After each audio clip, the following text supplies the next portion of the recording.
Hi viewers, welcome to ஆத்து சமையல். ஒரு பூஜைக்காக வீடு வந்து எப்படி கொஞ்சம் நான் ப்ரிப்பேர் பண்ணியிருக்கேன் அப்படின்றது தான் உங்ககிட்ட இப்போ நான் ஷேர் பண்ணிக்கிறேன்.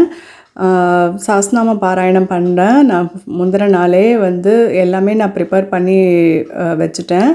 அது பூஜை முடிஞ்சதும் டின்னரும் கொடுக்குற மாதிரி, அதே மாதிரி வீடு எல்லாமும் நீட்டாக இருக்கிற மாதிரி நான் பண்ணி இருக்கேன். நீங்கள் இந்த vlogல அதை தான் நீங்கள் பார்க்க போகிறீங்க. ஸோ ஒரு பூஜை பாராயணம் பண்ணுறோம் அப்படின்னு சொன்னால் அட்லீஸ்ட் எல்லாமே வந்து நம்ம நீட்டாக வச்சுக்கணும் இல்லையா? அதனால் முந்தின நாளே எல்லாமே நான் வந்து நீட் பண்ணி எல்லாம் ஃபஸ்ட்டே நல்லா ஒட்டடையெல்லாம் அடித்தாச்சு. அதுக்கப்புறம் பார்த்திங்கன்னா நல்லா பெருக்கி எல்லாம் க்ளீன் பண்ணி நீட் பண்ணி அதுக்கப்புறம் தொடச்சி எடுத்துட்டேன் நான். இப்போ நீங்கள் அதுதான் ஃபஸ்ட்டு அந்த பெட்ரூம் பார்த்தீங்க, அடுத்த இந்த பெட்ரூம், அப்புறம் கிச்சன் எல்லாமே நீட் பண்ணி முந்தின என்னென்னலாம் தேவையோ டின்னர் பாராயணம் முடிஞ்சது டின்னர் கொடுக்கறதுக்கு அதுவும் நான் போய் பர்ச்சேஸ் பண்ணிட்டும் வந்துட்டேன் நான். ஸோ என்ன மெனு கொடுத்துருக்கேன் அப்படின்னு சொல்லிட்டு போன வீடியோலேயே நான் சொன்னேன். அந்த லிங்க் வந்து உங்களுக்கு நான் கீழே கொடுக்குறேன். ஸோ அதை பார்த்து நீங்கள் தெரிஞ்சுக்கோங்க. இப்போது நான் ஃபோட்டோவும் போட்டிருக்கேன், அதில் நான் உங்களுக்கு மென்ஷன் பண்ணுறேன். ஸோ முக்கியமாக பூஜை அறையெல்லாம் நீட் பண்ணி பூ சாத்திட்டு எல்லாமே விளக்கெல்லாம் க்ளீன் பண்ணி நீட் பண்ணி நான் வச்சுருக்கேன். ஸோ நமக்கே ஒரு குட் வைப்ரேஷனாக இருக்கும், மோட்டிவேஷனாக இருக்கும். இந்த மாதிரி நீட் பண்ணோம்னா ஒரு 10-12 பேர் வந்து ஆற்றுல நமக்கு பாராயணம் பண்ணும்போது நல்லாவே உங்களுக்கு நல்ல வைப்ரேஷன் உங்களுக்கு கிடைக்கும். ஸோ எல்லாமே இப்படி நீட் பண்ணி பூ சாத்தி இப்படி வச்சோம்னா நமக்கே பார்க்குறதுக்கு ரொம்ப ப்ளசன்டபுளாக இருக்கும். ஸோ எப்படி நீட்டாக இருக்கா இல்லையா அப்படின்றத நீங்கள் கமெண்ட் செக்ஷனில் நீங்கள் எனக்கு போட்டு விடுங்க.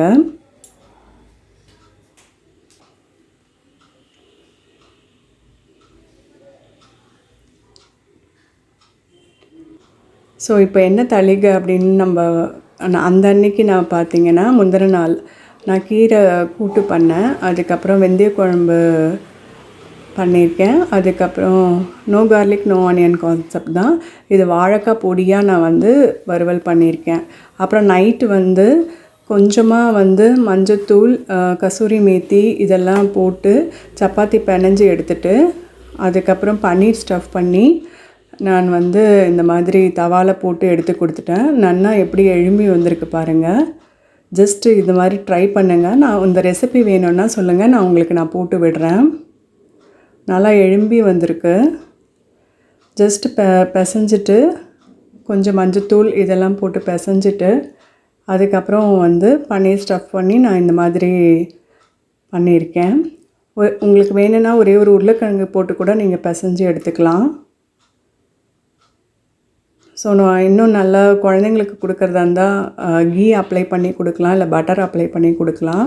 ரொம்பவே நல்லாயிருக்கும். இது ஒயிட் சட்னியும் இப்போ தொட்டு சாப்பிட்லாம். அப்படி இல்லைன்னா டாங்கர் பச்சடி இல்லை வெறும் தச்சி தொட்டு கூட தயிர் தொட்டு கூட நம்ம வந்து தொட்டு சாப்பிட்டுக்கலாம். ஸோ பன்னீர் மட்டும்தான் நான் ஸ்டஃப் பண்ணியிருக்கேன். நீங்கள் உருளைக்கிழங்கோடு சேர்த்து அதை ஸ்டஃப் பண்ணி கொடுத்தீங்கனாலும் ரொம்பவே நல்லாயிருக்கும். ஸோ லன்ச்சும் இன்னையோட டின்னரும் இது தான் நான் பண்ணது. நெக்ஸ்ட்டு டேக்கு வந்து என்ன பண்ணேன் அப்படின்றதையும் நான் சொல்கிறேன். ஸோ இவங்கெல்லாம் தான் வந்திருந்தாங்க. பூஜை முடிஞ்சதுக்கப்புறம் டின்னர் வந்து இதான் புளிப்பொங்கல், அதுக்கப்புறம் டாங்கர் பச்சடி, காஞ்சிபுரம் இட்லி, அதுக்கு கொஸ்து சட்னி பண்ணேன், அதுக்கப்புறம் தயிர் சாதம், அவல் பாயாசம் பண்ணியிருக்கேன். ஸோ வச்சு கொடுக்கறதுக்கு இதெல்லாம் நான் இப்படி ப்ரிப்பேர் பண்ணியிருக்கேன். ஸோ இந்த vlog எப்படி இருக்குது அப்படின்றத நீங்கள் கண்டிப்பாக நீங்கள் சொல்லுங்கள். லைக் பண்ணுங்கள், கமெண்ட் பண்ணுங்கள், சப்ஸ்கிரைப் பண்ணாதவங்க சப்ஸ்கிரைப் பண்ணுங்கள். நெக்ஸ்ட் வீடியோவில் சந்திக்கிறேன். தேங்க்யூ.